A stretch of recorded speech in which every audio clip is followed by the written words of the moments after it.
18. Porcupine.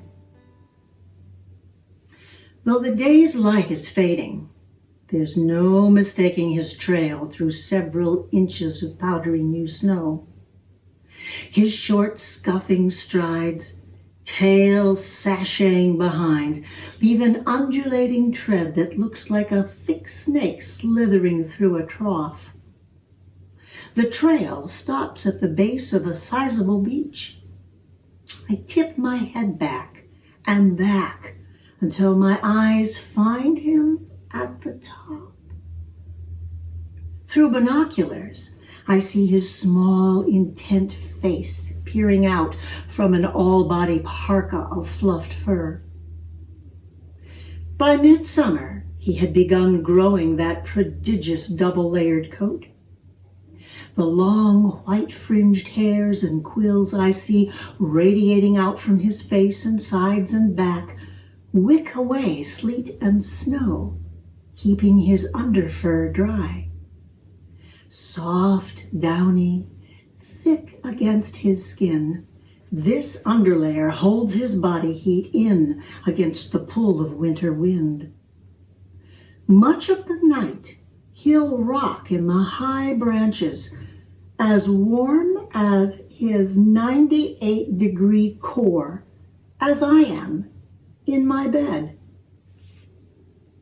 He's not up there for the rocking ride. He's up there for food. Lips closed behind his 4 long orange incisors to seal his warm mouth from the cold, he scrapes the bark in repeating triangles, not missing an inch. He opens his lips long enough to shunt the woody fiber back to his grinding teeth.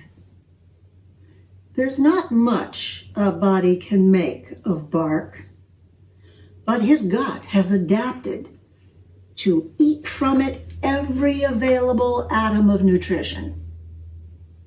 Those who've leaned into one say a porcupine in winter smells strongly of old sawdust. Despite the marvels of his digestion, his winter wood diet will deplete him. All summer and fall, he fattened himself on buds and leaves and nuts to protect against the loss. But other than growing a thicker coat around a thicker body, he takes none of the precautions, none of the protective measures of his neighbors. He doesn't sleep deeply. He doesn't retreat underground or build a warm nest. He doesn't stash food or huddle with others.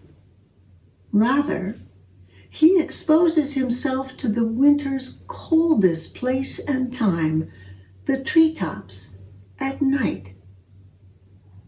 Well before dawn, the porcupine will inch his way in from the tree's crown and down the trunk, tail quills acting like crampons. After a night's work, his stocky legs wade even more slowly through the snow. His trip home is short. Because snow travel so taxes his body, he has chosen his winter house shrewdly. The beach where he eats tonight is one in a stand of beech trees, with a few sugar maples, which he also eats, mixed among them. This is his winter pantry, and within 200 yards of it, a hollow oak tree. A thick mat of droppings on the front stoop marks the oak as his own. Inside, out of the wind, but eschewing the comfort of a nest, he assumes the pose of his winter rest. Sitting up, he tucks the unfurred patch of his rump beneath him so it won't leak heat. He folds his forelimbs close to his thinly furred chest and turns in his broad back limbs to shield his thinly furred belly. Lone ascetic in the dim heart of the tree, He closes his eyes and hugs himself, warmed by his own radiant core.